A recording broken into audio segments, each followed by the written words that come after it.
안녕하세요. 사는 지역은 말씀드릴 수가 없었지만 저는 30대 중반에 아이 하나를 둔 엄마로 20대 젊은 시절 정말 뼈아픈 상처를 경험해야만 했습니다. 하나뿐인 남편을 큰 병으로 잃어야만 했거든요. 평생 제 곁에 있어줄 것 같던 남편이 떠났던 순간을 생각하면 아직도 하늘이 무너지는 듯합니다. 그리고 그 후 저에게 닥친 시련들은 정말 말도 못했었죠. 먹고 살기 위해 들어간 회사에서 엄청난 갑질을 당해야만 했거든요. 아직도 그때를 생각하면 치가 떨린다고나 할까요? 하지만 남편이 떠난 몇 년 후 저에겐 기적과 같은 일이 일어났는데요.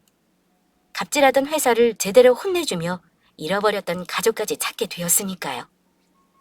저에게 어떻게 그런 일이 일어날 수 있었는지 지금도 생각하면 그저 신기하기만 합니다. 남편과 만나게 된 것은 같은 친한 친구의 소개였습니다. 저는 그때 백화점 식품 코너에서 근무를 하고 있었는데 제 이상형이 다정다감한 자상한 성격의 사람이었거든요. 그런데 친구가 자기가 아는 사람 중에 정말 괜찮은 사람이 있다면서 만나볼 생각이 없냐고 하더라고요. 고아로 부모님은 안 계시지만 도배사로 일하는 사람으로 실력 좋은 능력 있는 사람이라면서 제가 원하는 다정한 성격의 사람이라 저와 잘 어울릴 것 같다면서요. 사실 저도 늦둥이 외동으로 태어나 부모님이 일찍 떠나보낸 탓에 부모님이 계시지 않아서 저와 똑같이 부모님이 안 계시다는 것에 남편을 만나기 전부터 동질감을 느끼며 어떤 사람인지 많이 궁금해졌었습니다. 그렇게 저는 남편과 만나게 되었고 남편은 정말 다정다감한 데다 따뜻한 좋은 사람이었습니다. 그래서 전 남편과 결혼을 결심하게 되었고 제가 먼저 남편에게 프로포즈를 해 결혼까지 하게 되었죠. 남편은 그때 안 그래도 자기가 먼저 프로포즈를 하려고 했는데 왜 제가 먼저 하냐며 민망해 하더라고요. 물론 그럼에도 제 프로포즈에 많이 기뻐하긴 했지만 말이에요. 남편과의 결혼 생활은 정말로 행복했습니다. 가족밖에 모르는 남편은 주변에서도 아내 바보로 유명한 사람이었거든요. 고아로 자라난 남편은 지금 자신에게 생긴 가족인 제가 너무 소중하다고 하더라고요. 그러나 저희 행복은 그리 오래가지 않았습니다.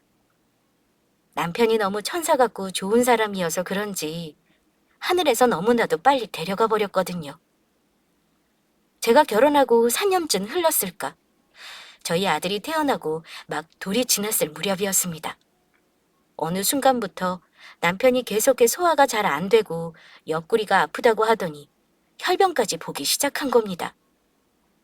그래서 급하게 근처 동네 병원으로 가 진료를 보게 되었는데 선생님이 남편의 증상을 듣더니 큰 병원에 가 검사를 받아보는 게 좋겠다고 하더라고요. 그렇게 대학병원으로 가 검사를 받게 되었고 그 결과는 정말 충격적인 것이었습니다. 남편이 췌장암 4기라는 판정이었어요. 게다가 이미 폐와 간 등 다른 장기에도 전이가 된 상태라 항암을 해도 1년 정도의 시간밖에 없다는 것이었죠. 남편은 건강 체질에 가끔 속이 안 좋아 병원에 가서 처방을 받는 것 이외에 별다른 증상이 없었기에 처음에는 의사 선생님의 말씀은 믿기지 않았습니다. 그냥 말도 안 되는 악몽을 꾸는 것 같았어요. 하지만 남편과 저는 여기서 포기할 수 없었습니다. 저희 두 사람에게는 지켜야 하는 소중한 사랑하는 아이가 있었고 남편과 저 두 사람은 서로 깊이 사랑하는 서로에게 꼭 필요한 존재였으니까요.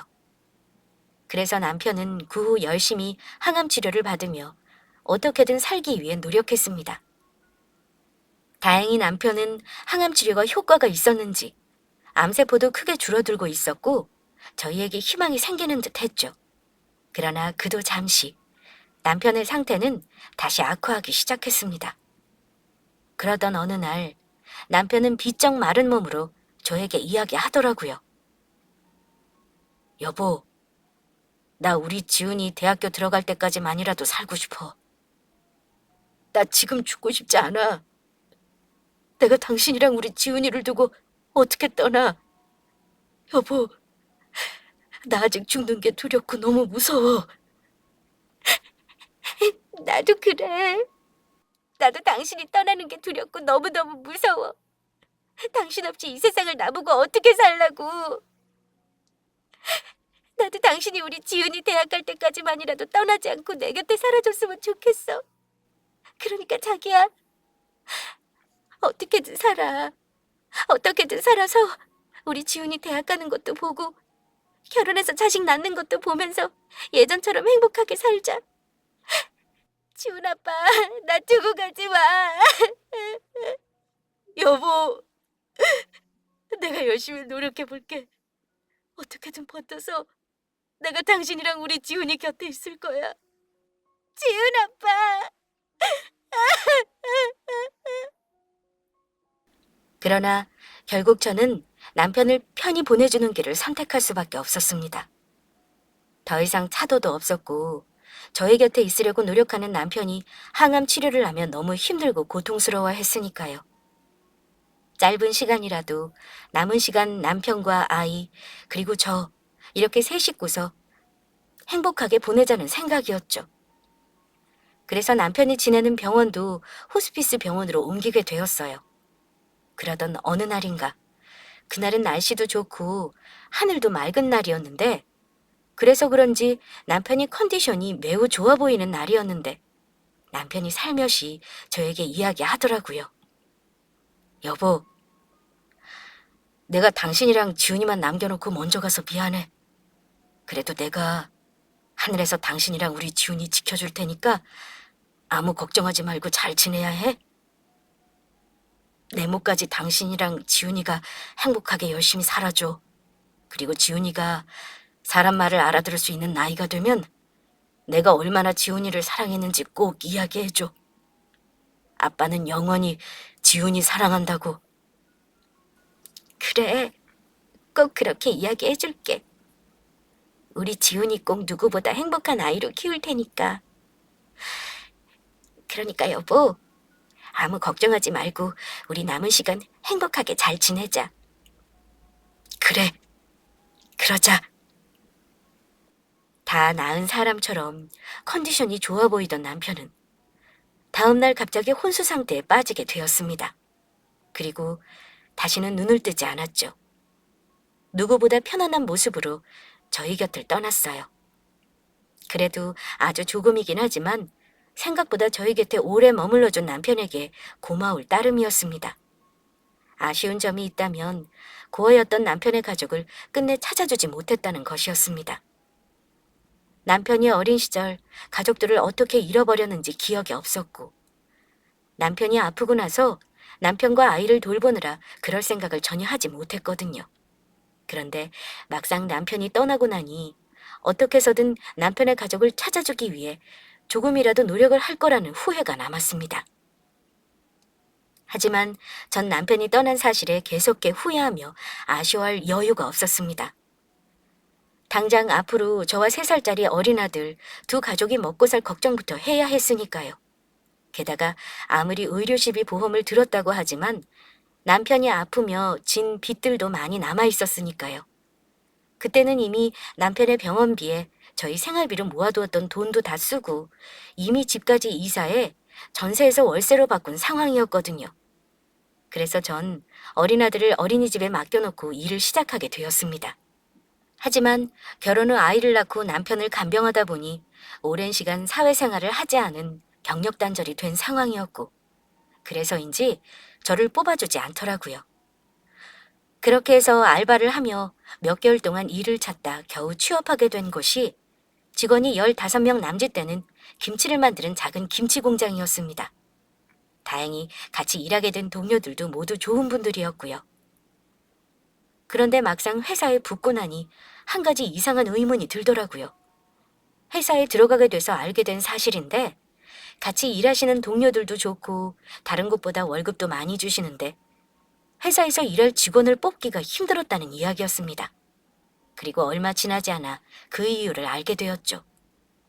면접 볼 때는 몰랐었는데 사장이란 인간의 인격이 아주 개차반이었거든요.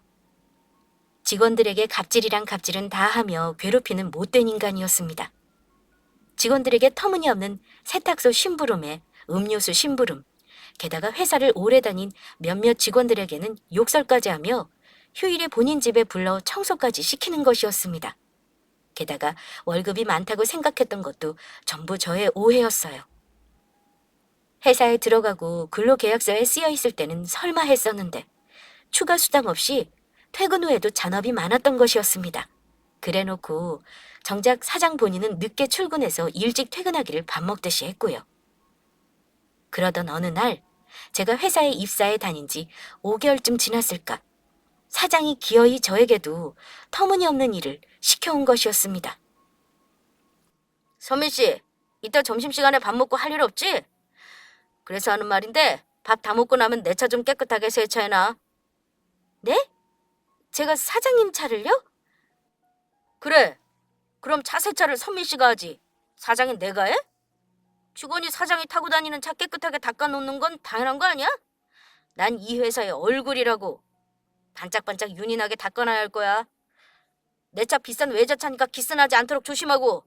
세차 잘했나 내가 이따가 직접 확인할 거야. 그리고 반드시 점심시간 안에 끝내서 선미 씨 하는 일에 지장 없도록 하고. 난 일 못하는 프로답지 않은 인간들은 딱 질색이니까.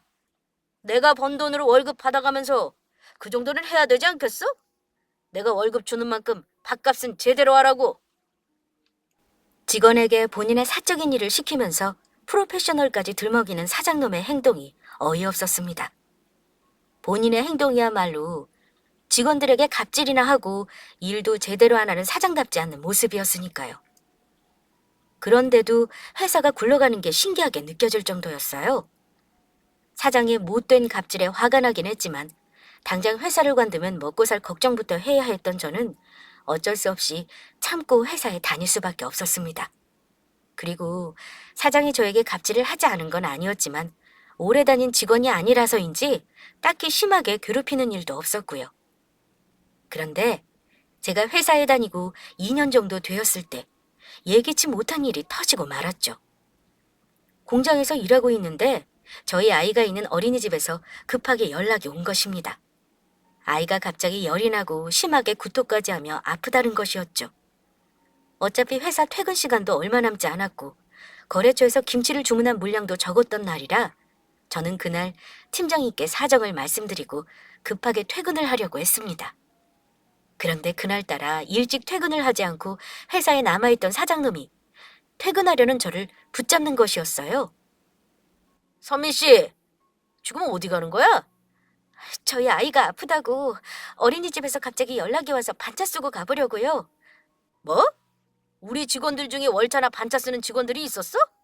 그리고 아무리 아이가 아파도 그렇지 반차 쓸 거면 미리미리 사전에 말했어야 할 거 아니야? 죄송합니다. 그런데 저희 아이가 갑자기 아픈 걸 제가 예상할 수 있는 게 아니라서 미리 말씀드릴 수가 없었어요. 감히 하늘 같은 사장이 말하는데 꼬박꼬박 토나 달고 그래서 지금 선미 씨가 잘했다는 거야? 그리고 원래 아이들은 아프면서 크는 거야. 애가 죽을 병에 걸린 것도 아니고 그게 무슨 큰 대수라고 퇴근 시간 전에 가겠다는 거야? 반차든 뭐든 지금 나가면 선미 씨 오늘 일당 월급에서 깔 테니까 그렇게 알아. 내가 예전에도 몇 번 이야기했지. 난 프로답지 않은 것들은 딱 질색이라고. 내가 오늘 일당 빼는 게 정 싫으면 선미 씨 남편한테 연락해서 남편 보고 어린이집 가서 아이 데리고 오라고 하던지. 어디 마음대로 가기만 해봐. 난 분명히 월급에서 오늘 일당 깐다고 말했다. 어때? 그래도 갈 수 있겠어? 사장의 말에 저는 기가 차고 말았죠. 추가로 자주 일을 시키며 야근 수당까지 안 주는 인간이 아이가 아파 반차까지 쓰고 먼저 퇴근하겠다는 저의 말에 일당까지 들먹이며 못 가게 붙잡는 모습이 아주 치졸해 보였거든요. 그것도 퇴근 시간도 얼마 남지 않은 상황에서 말이에요. 그래서 저는 사장이 원하는 대로 해주기로 했습니다. 알겠습니다. 그러면 사장님이 원하시는 대로 오늘 일당은 제 월급에서 제외해 주세요. 그러면 되는 거죠? 제가 오늘 할 일을 안 하고 가는 것도 아니고 아무리 먹고 살자고 하는 일이지만 전 무엇보다 제 아이가 더 중요해서요. 그러면 이만 가보겠습니다. 뭐야? 지금 내가 잘못 들은 건가? 너 사장이 이렇게까지 말했는데 네 애 아프다고 지금 가보겠다고? 네. 어차피 오늘 제가 한 일 일당에서 제외한다고 하셨으니 굳이 제 시간 뺏기면서 더 여기 있을 필요 없는 거죠? 그럼 이만 가보겠습니다. 그러면 사장님도 좋은 저녁 보내세요. 야! 어디가? 야! 전 그날 아이를 데리러 어린이집으로 달려가면서 생각한 것이 있었습니다. 아무리 월급을 많이 줘도 갑질을 하며 저희 아이를 제대로 돌볼 수 없는 곳에서는 더는 참고 다니기 힘들다고요. 조금 월급이 적더라도 내 아이를 제대로 볼 수 있는 회사를 알아보자는 마음이었어요. 남편과 저 사이에서 태어난 저희 아이를 지키는 것이 저에게 무엇보다 소중했으니까요. 물론 아직 한참 남아있는 빚이 있었고, 그러면 당연히 생활이 조금 어려워지겠지만 지금보다 어떻게든 더 아껴 살며 집에서 할 수 있는 부업을 알아보자는 생각이었죠. 그렇게 하면 어떻게든 지금의 상황들을 정리하며 해결이 될 것 같았거든요. 어딜 가서 일하던 지금 직장에서 갑질을 당하며 고생하는 것보다는 나을 거란 생각이었습니다. 다행히 회사에 다니며 2년 정도 경력도 쌓였고 저는 그렇게 다른 회사로 옮길 준비를 하게 되었죠. 그런데 회사에 출근한 다음 날부터 이상한 일이 벌어졌습니다. 제가 회사를 관둬야겠다고 결심한 다음 날부터 사장이 갑자기 저뿐만 아니라 직원들에게 친절하게 구는 것이었어요. 유독 저에게 신경을 쓰면서요. 일을 하고 잠깐 쉬는 오후 휴식 시간, 사장이 웬일로 커피 전문점과 빵집에서 비싼 음료와 빵을 사와 직원들에게 돌리더라고요. 그리고는 저에게 커피와 빵을 건네주며 이야기했습니다. 자, 다들 많이들 먹으라고. 전부 내가 쏘는 거니까. 특히 선미 씨 혼자 아이 키우려면 힘들 텐데 맛있게 먹고 힘내. 어제 선미 씨하고 직원들이 하는 이야기 우연히 듣게 되었는데 선미 씨 남편 죽고 혼자라며? 하이, 난 그것도 모르고 어제 괜히 잔소리했잖아. 진작 이야기하지 그랬어. 그러면 내가 신경 써줬을 텐데. 나야 아직 미혼이라 안 맞는 말일 수도 있지만 과부 마음 호라비가 다 한다고. 선미 씨가 아이 키우면서 혼자 얼마나 힘들었을지 혼자인 내가 누구보다 잘 안다고. 그러니까 선미 씨, 내가 좀 빵이랑 커피 먹고 힘내. 가끔 내 생각도 해주면서. 그리고 그날부터였어요. 다른 의미로 사장놈이 저를 괴롭히기 시작한 건 말이에요. 사장은 40대 초반의 나이에 아직 결혼을 못하고 있었는데 제가 남편을 잃고 혼자라는 사실을 알게 된 후부터 저에게 관심을 보이기 시작했던 겁니다. 회사에서도 퇴근 후에도 계속해 저에게 문자로 연락을 해왔던 거예요. 본인의 일상 사진까지 저한테 보내면서요. 한마디로 제 의사는 묻지도 않고 지 멋대로 저에게 치근덕거렸던 것이에요. 선미 씨, 오늘 날씨가 참 좋지? 그런데 선미 씨는 사랑이 뭐라고 생각해? 난 지금까지 여자랑 제대로 사귀어 본 적이 없어서 사랑이 뭔지 잘 모르겠네. 선미 씨가 나한테 가르쳐주면 안 되나? 선미 씨, 오늘 내가 출근하면서 찍은 사진 보내준 건데 어때? 운전하면서 내 팔뚝에 잡힌 근육들 너무 남자답고 멋있지 않아? 나 요즘 혼자라 너무 외로운데. 선미 씨도 외로우면 나한테 언제든지 연락하라고. 불러만 주면 내가 바로 달려갈 테니까. 우리 외로운 사람들끼리 잘해보자고. 선미 씨 주말엔 뭐해? 괜찮으면 나랑 데이트할까? 아이도 같이 데려와도 돼. 나처럼 자상한 남자 어때? 너무 멋있지 않아?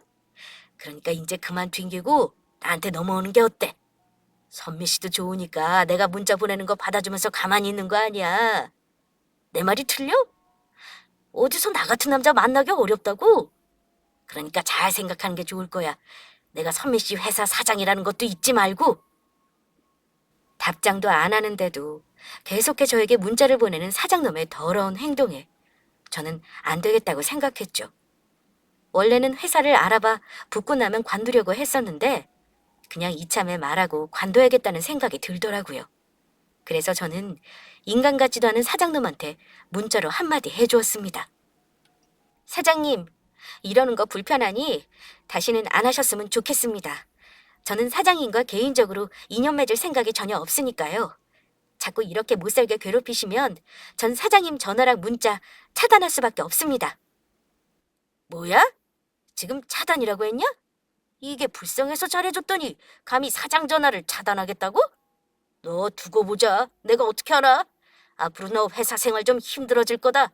내가 반드시 꼭 그렇게 만들어줄 거니까. 아, 그러세요? 어디 할 수 있으면 얼마든지 해보세요. 저도 가만히 있지 않을 테니까. 사장은 제 답장에 화가 났는지 바로 저에게 전화를 걸어오더라고요. 하지만 전 사장놈의 전화를 받지 않았고 사직서를 준비해 다음날 회사에 출근하게 되었습니다. 사장을 보자마자 사직서를 던지고 나올 생각이었죠. 그런데 회사에 출근하자 사장은 저한테 언제 그랬냐 싶게 평소처럼 행동하며 직원들에게 하나하나 신경 써주는 척 안 하던 짓까지 하더라고요. 그리곤 갑자기 아침 회의 시간에 직원들에게 이야기하는 것이었어요.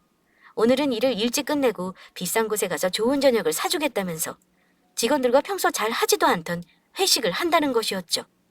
게다가 그 회식 자리에서 그동안 고생한 직원들에게 특별 보너스까지 챙겨주겠다고 이야기하더라고요. 사장이 일찍 일을 끝내며 회식을 하자는 말보다 특별 보너스를 주겠다는 말에 동료들 모두 좋아했습니다. 그러니 그 앞에서 제가 사장에게 갑자기 바로 관두겠다는 이야기를 할 수가 없겠더라고요. 사장놈의 치졸한 성격에 제 행동에 괜스레 기분이 상해 직원들에게 보너스를 주겠다는 말 자체를 아예 취소할 수도 있는 것이었으니까요. 그런데 사장이 말을 마치고 저한테 말을 걸어왔습니다. 설마 선미 씨, 오늘 직원들 전체 회식인데 아이 때문에 일찍 간다고 하는 건 아니겠지? 회식도 일의 연장이라는 걸 잊지 마. 그리고 선미 씨가 하면 오늘 회식이고 보너스 취소니까 그렇게 알고. 내 말 명심하는 게 좋을 거야. 전 어쩔 수 없이 어린이집에 전화를 해 조금 늦게 아이를 데리러 가게 될 것 같다고 이야기했습니다. 그렇게 해서 모두 일찍 일을 마치고 회식을 하러 가게 되었는데 사장놈이 사주겠다는 비싼 곳은 바로 삼겹살집이었습니다. 그것도 가격 저렴한 냉동 삼겹살 말이에요. 사장놈은 삼겹살을 시키고 직원들에게 보너스를 나눠주기 시작했는데 다른 직원들한테 보란 듯이 보너스를 나눠주면서 저는 쏙 빼놓는 것이었습니다. 누가 보아도 제가 사장놈의 마음을 거절한 일로 저에게 복수하려는 심보인 게 눈에 보였습니다.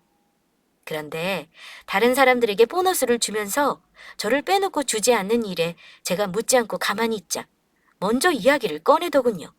그것도 일부러 제 옆에 찰싹부터 앉아서요. 선미 씨, 내가 왜 선미 씨 보너스는 빼놨는지 알아? 내가 볼 때 선미 씨는 회사 일을 별로 열심히 하지 않은 것 같거든. 사장이 보내는 문자도 기분 나쁘다고 싶고 전화도 안 받고 말이야. 어디 직원이 그래서 되겠어? 그래서 내가 선미 씨 정신 좀 차리라고 일부러 안 줬어. 보너스 받고 싶으면 앞으로 나한테 잘하라고. 알겠어? 그렇게 말을 마친 사장놈이 기어이 선을 넘었습니다. 능글맞은 웃음을 지으며 갑자기 자신 앞에 맥주잔을 들더니 제 앞에 내미는 것이었어요. 그래서 하는 말인데 선미 씨가 내 잔에 술 좀 따라봐. 왜? 술도 예쁜 여자가 따라줘야 맛있는 거잖아. 비록 선미 씨가 애엄마이긴 하지만 우리 공장에선 아이도 제일 어리고 예쁘니까 나도 한번 기분 좀 내보자. 그러자 사장님의 행동이 지나치다고 생각했는지 주변에서 말리기 시작했죠. 사장님, 아무리 그래도 그건 아닌 것 같은데 그만하시죠. 맞습니다. 요즘 세상에 여직원한테 그런 일 시키면 큰일 나요. 그래서 저는 방긋 웃으며 말했죠. 사장놈의 더러운 행동에 어차피 회사도 관두기로 결심했고 동료들도 보너스까지 받은 상황이니 하고 싶었던 말을 하며 제대로 하며 일을 저질러 버리기로 마음 먹었던 것이에요. 저는 괜찮아요. 우리 사장님이 따라달라고 하는데 당연히 따라드려야죠. 그런데 제 말을 어떤 뜻으로 받아들였는지 사장님이 얼굴까지 붉히며 좋아하더라고요. 진짜야? 우리 선미 씨가 정말로 나 술 따라주는 거야? 진작에 이렇게 나올 것이지. 그러면 내가 선미 씨 줄 보너스도 준비해뒀을 텐데. 그러니까 앞으로 나한테 잘하라고. 그럼요. 앞으로는 사장님한테 잘해드리려고요. 그러니까 제 술 한 잔 받으세요. 저는 사장놈의 술잔이 넘치도록 맥주를 콸콸 따라주었습니다. 그리곤 맥주를 사장놈 얼굴에 부어버렸어요. 으악! 너 이게 뭐하는 짓이야? 너 진짜 나한테 해고당하고 싶어? 그러는 너야말로 이게 무슨 짓이야? 너는 회사 사람들이 네 노예처럼 보이냐? 매일 직원들한테 갑질이나 하면서 괴롭히기나 하고 정신 똑바로 차려. 요즘 세상이 어떤 세상인데 아직도 정신 못 차리고 그러고 살아. 이 거지 같은 자식아. 안 그래도 니놈 때문에 이 그지 같은 회사 관두려고 했는데 아주 잘 됐네. 이 되먹지 못한 추잡스러운 놈아. 어디 당장 나 해고해봐. 성격이 그렇게 개차반이니 니놈이 지금까지 결혼도 못하고 혼자인 거야. 어디 잘 먹고 잘 살아봐라. 저는 쌈장 접시를 들어 사장 얼굴에 범벅을 만들어버렸어요. 너 내가 고소해버릴 거야. 너 콩밥 먹게 만들 거라고. 알겠어? 어디 해볼 테면 해봐. 나도 니놈 지금까지 있었던 일 전부 성희롱으로 노동청이랑 경찰에 신고해버릴 테니까.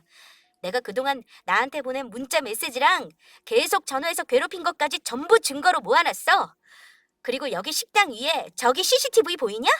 저기로 너가 나한테 어떻게 성희롱했는지 다 찍혔을 거다. 너야말로 콩밥 먹게 될 거라고. 너처럼 찌질한 놈이 하는 말 하나도 안 무서우니까 어디 마음대로 해봐.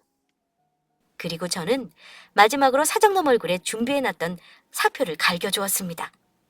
그리고 이건 내 사표니까 이거나 처먹고 어디 배 터지게 잘 살아봐라. 이 재활용도 안 될 쓰레기 같은 자식아. 그날 그렇게 저는 사표를 사장놈의 얼굴에 던지고 회사를 관두게 되었죠. 그런데 막상 회사를 나오고 나니 겁이 나지 않았던 것은 아니었어요. 혹시 저를 아무 곳에서도 뽑아주지 않으면 어쩌나 걱정이 되었죠. 그런데 죽으라는 법은 없는지 다행스럽게도 제가 사는 지역의 유명한 김치 공장에서 생산지 직원을 뽑는다고 인터넷에 공고가 올라왔습니다. 제가 다니던 작은 김치 공장과는 비교가 안 될 정도의 큰 회사로 사장님이 여자분이라 그런지 여성 친화적인 기업으로 복지가 좋기로도 유명한 곳이었죠. 그때가 코로나가 막 유행할 시기였는데 그래서인지 사람들이 밖으로 나가지 않아 집에서 식사 시간이 늘며 김치의 매출이 늘어 추가로 사람을 뽑게 되었다는 것이었어요. 그래서 저는 망설이지 않고 제 경력을 살려 여자 사장님이 계신 김치 공장에 지원을 하게 되었습니다. 다행히 얼마 지나지 않아 면접을 보러 오라는 연락을 받게 되었죠. 그런데 면접 당일 전 큰 문제에 부딪히고 말았습니다. 코로나로 어린이집이 임시 휴업을 하면서 저희 아이를 봐줄 곳이 없었던 것입니다. 지인들에게 부탁을 하려고 해도 모두 일을 나가는 직장인들이니 딱히 아이를 맡아줄 사람도 없었고요. 그래서 전 결국 어쩔 수 없이 5살 아이의 손을 잡고 부랴부랴 면접을 보러 회사로 찾아가게 되었습니다. 꼭 다니고 싶던 회사라 쉽게 포기할 수 없었거든요.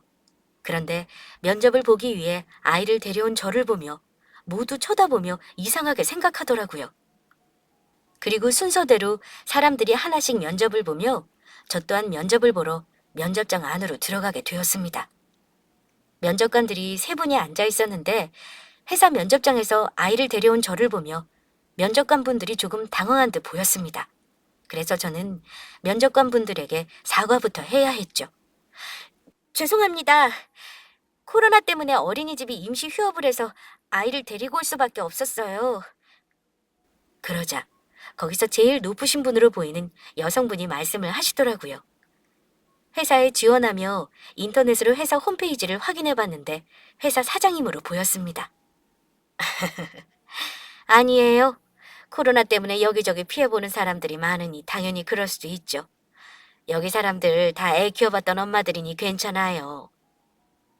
그렇게 면접은 시작되었고 저희 아이도 눈치가 있어서인지 조용히 제 다리에 가만히 앉아 있었습니다. 하지만 제가 면접을 보는 동안 심심했는지 저희 아들이 손에 든 장난감으로 장난을 치다가 자기 목에 걸려있는 목걸이를 잡고 장난을 치기 시작했습니다. 그런데 저희 아들이 목걸이로 장난치는 모습을 보던 사장님이 놀라 가만히 지켜보더니 저에게 떨리는 목소리로 묻는 것이었어요. 저 미안한데 아이 목에 걸린 목걸이가 누구 건가요? 괜찮으면 저한테 알려줄 수 있나요? 아, 면접 중에 이런 말씀 드려도 되는 건지 모르겠지만 이 금목걸이는 저희 남편이 남긴 유품이에요. 저희 남편이 사실 고아여서 보육원에서 자랐는데 부모님이 해주셨던 건지 남편이 보육원에 오기 전부터 차고 있던 목걸이라고 해요. 그래서 저희 아들한테 아빠 잊지 말고 기억하라고 목에 걸어줬어요. 남편이 저희 아이 3살 때 췌장암으로 세상을 떠났거든요. 제 말에 사장님은 벌떡 일어나더니 저희 모자에게 가까이 다가왔습니다. 그리고 남편의 유품이라는 아이가 차고 있는 목걸이를 자세히 확인한 순간 갑자기 저희 아이를 껴안고 울기 시작했던 거예요. 아가, 나다. 내가 네 할미다. 이제야 널 이렇게 찾는구나. 우리 영진이 아들을 여기서 찾았어. 네? 사장님이 저희 아이 할머니라니 도대체 그게 무슨 말씀인가요? 이 목걸이 내가 직접 디자인까지 해서 금은방에 맞춰서 우리 아들한테 해준 거라고. 그래서 내가 잊을 수가 없어. 며느리야, 이렇게 너를 보는구나. 그러면 지금 저희 남편 어머니가 사장님이라는 말씀인 거예요? 어머니, 어머니 어쩌면 좋아요. 그이가 떠났어요. 저랑 지훈이만 두고 떠나버렸다고요. 우리 아들이 세상을 떠났다니 이걸 어쩌면 좋니? 어쩌면 좋아. 시어머니와 저는 그렇게 한참을 부둥켜 안고 울고 말았습니다. 그리고 어머니는 급하게 나머지 면접을 보시고 저와 이야기를 나누게 되었어요. 그 후 어머니와 대화를 하며 알게 된 사실인데 남편은 시어머니가 버린 게 아니고 뜻하지 않은 이유로 잃어버리게 된 것이더라고요. 저희 남편이 3살이 되었을 무렵 시아버지가 바람을 피워 시어머니는 어쩔 수 없이 이혼을 하게 되었고 시어머니가 남편을 키우기를 원했지만 시아버지가 남편의 양육권을 시어머니에게 주지 않아 어쩔 수 없이 헤어지게 되었다는 것이었어요. 그래서 남편은 시댁에 맡겨져 키워지게 되었는데 어린 남편이 시어머니가 보고 싶다며 집 밖으로 나갔다가 잃어버리게 되었다는 이야기였죠. 시아버지가 남편을 잃어버렸다는 소식에 시어머니는 제정신이 아니었고 몇 년을 미친 사람처럼 남편을 찾아다녔다고 해요. 그러나 결국 남편을 찾을 수가 없었고 시어머니는 남편을 계속해 찾고 반찬 가게를 하며 김치를 팔게 되었는데 입소문이 나면서 지금의 김치 공장까지 세워 크게 성공하게 되었다고 합니다. 시아버지는 이미 돌아가신 후고 시어머니는 지금까지 남편을 찾는 일을 포기하지 않고 있었다고 하더라고요. 그래서 이미 실종자 가족 지원센터에 당신 유전자까지 등록해 놓은 상태였다고 합니다. 저는 남편의 간병을 하며 또 아이를 돌보며 먹고 사느라 정부에서 실종자 가족 지원센터를 운영하고 있다는 사실을 알지 못했고요. 며느라가 그동안 고생 많았지? 하지만 앞으로는 걱정하지 마라. 내가 아가 너랑 우리 손주 전부 책임져 줄 테니까 우리 영진이한테 해주지 못한 거 아가 너랑 우리 손주한테 원 없이 해주며 살 거다. 그러니 우리 앞으로 행복하게 살자. 네, 어머니 고맙습니다. 사실 저랑 지훈이 남편한테 남편 목까지 행복하게 열심히 살기로 약속했거든요. 그러니까 어머니 말씀대로 우리 행복하게 살아요. 그래, 그러자. 그런데 지훈이랑 둘이 살면서 뭐 힘든 일은 없었어? 우리 영진이 떠나고 둘이 별탈 없이 잘 살았던 거야? 시어머니의 물음에 머뭇거렸던 것도 잠시. 전 살아생전 남편과 어떻게 지냈는지 어머니께 자세히 이야기해드리며 남편이 떠나고 어떻게 살아왔는지에 말하게 되었습니다. 그래서 전 직장에서 저를 괴롭히던 사장님의 이야기까지 하게 되었고요. 그런데 어머니가 제 이야기에 깜짝 놀라시더라고요. 알고 보니 제가 다니던 전 직장인 김치 공장을 시어머니께서 인수하기로 했다는 것이었어요. 시어머니 김치 사업이 잘 돼 공장을 확장할 계획을 세우던 중 어머니 회사 근처에 망해가는 김치 공장이 있다는 이야기를 듣게 되었고 그게 바로 제가 다니던 전 직장이었던 것입니다. 그래서 지금 저희 전 직장 사장과 공장을 인수할 이야기가 오가던 차였다는 것이었습니다. 그런데 어머니는 사장놈이 저에게 어떻게 갑질을 했는지 이야기를 듣던 중 분노하고 말았죠. 괘씸한 놈. 내가 공장을 사주겠다는 이야기에 굽신거리며 좋은 사람인 척 연기를 하더니 뒤에서는 사람들 못살게 굴면서 못된 짓을 하고 있었어. 그것도 감히 우리 며느리한테. 내가 그놈을 가만두지 않을 거야. 우리 며느리 괴롭힌 놈 회사 사줘서 잘 사는 꼴 내가 절대 못 보지. 아주 패가 망신해서 개망신 당하는 꼴 내가 포기할 거야. 아가, 너는 아무 걱정하지 말고 이 시어미만 믿고 있거라. 내가 전부 해결해 줄 테니까. 그 이후 시어머니께서 전 직장 사장놈을 조사하며 알게 된 사실인데 사장놈이 무슨 이유에서인지 진 빚이 많더라고요. 게다가 다른 김치 회사들은 매출이 늘어갔지만 사장놈의 회사만 자꾸 매출이 떨어졌었나 봅니다. 제가 다닐 때도 일하는 것 비해 제품이 팔리지 않는다고 생각을 하긴 했었거든요. 그런데 전 회사에 다니며 느낀 거지만 갑질한 사장놈의 회사는 망할만 했다는 생각이었습니다. 한동안 김치 판매가 잘 되었던 때가 있었는데 그때 가격은 올리면서 점점 안 좋은 재료들을 쓰는 것도 모자라 김치 안에 들어가는 재료들도 줄이기 시작했으니까요. 그때도 이렇게 맛없는 비싼 김치를 누가 사 먹나 싶었는데 결국 욕심만 부리다가 망하게 생긴 것이죠. 그러니 사장놈은 회사가 점점 장사도 안 되고 자신이 진 빚을 해결하기 위해서라도 공장을 팔아야만 했던 것이었습니다. 그리고 어머니는 저와 이야기가 있고 난 뒤 며칠 후 저희 전 직장 사장놈을 혼내줄 때가 되었다고 생각했는지 사장놈을 회사로 부르게 되었습니다.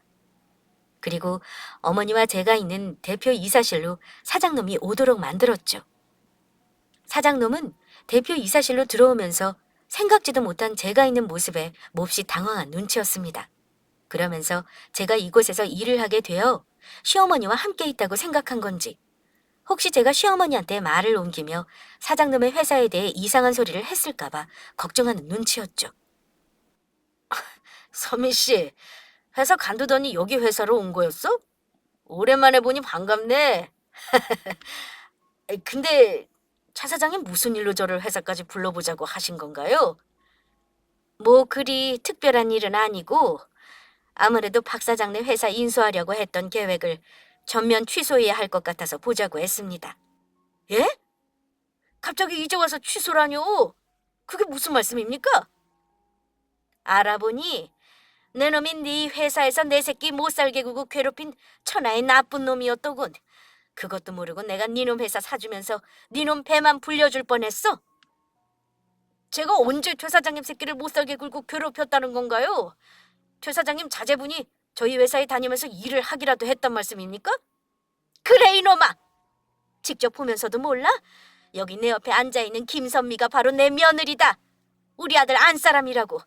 그런데 니놈이 우리 손주 아플 때 우리 며느리 반차 쓰고 간다고 하니 월급에서 일당까지 뺐다면서? 그것도 모자라 우리 며느리가 싫다고 하는데도 그 역겨운 면상으로 들이대면서 괴롭히고 갑질이랑 갑질은 다 했고 우리 며느리한테 직접 들었어. 그러면 저 며느리가 아니 선미 씨가 최 사장님 며느리였단 말입니까? 아이고, 제가 모르고 그랬어요. 남편이 죽었다고 해서 그래도 되는 줄 알고 관심 있어서 그랬던 것이란 말이에요. 최 사장님이 저희 회사 안 사주면 저 빚쟁이들한테 쫓겨 감옥 가게 생겼다고요. 제가 사실 코인에 제가 사는 집까지 담보 잡혀 투자했다가 전부 사기당하고 말았단 말이에요. 그러니까 최 사장님 죽은 사람 살려준다고 생각하시고 제발 한 번만 봐주시면 안 될까요? 자다가 봉창 두드리는 소리하고 자빠졌네. 내가 미쳤다고 내 새끼 고생시킨 것도 모자라 성희롱한 성희롱범을 도와주겠냐? 그동안 니놈이 우리 며느리한테 잘못했던 일들 모두 법적으로 꼭 물어서 처벌받게 만들 테니까 각오나 단단히 해두는 게 좋을 거다. 니놈도 어디 내가 아는 갑질 제대로 당해봐.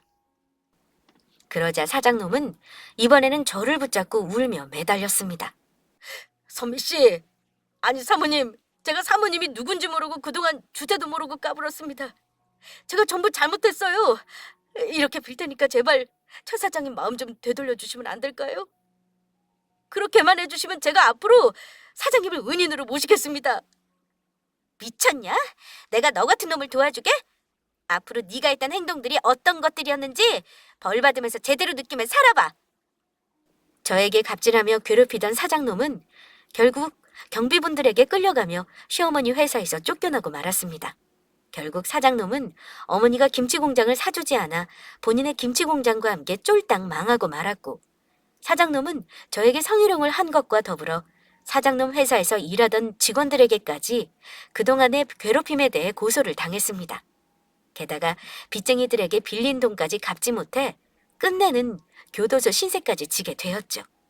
그리고 저희 시어머니는 사장님의 회사가 망하고 그곳에 다니던 직원들이 걱정되었는지 전부 어머니 회사로 채용시켜 주셨어요.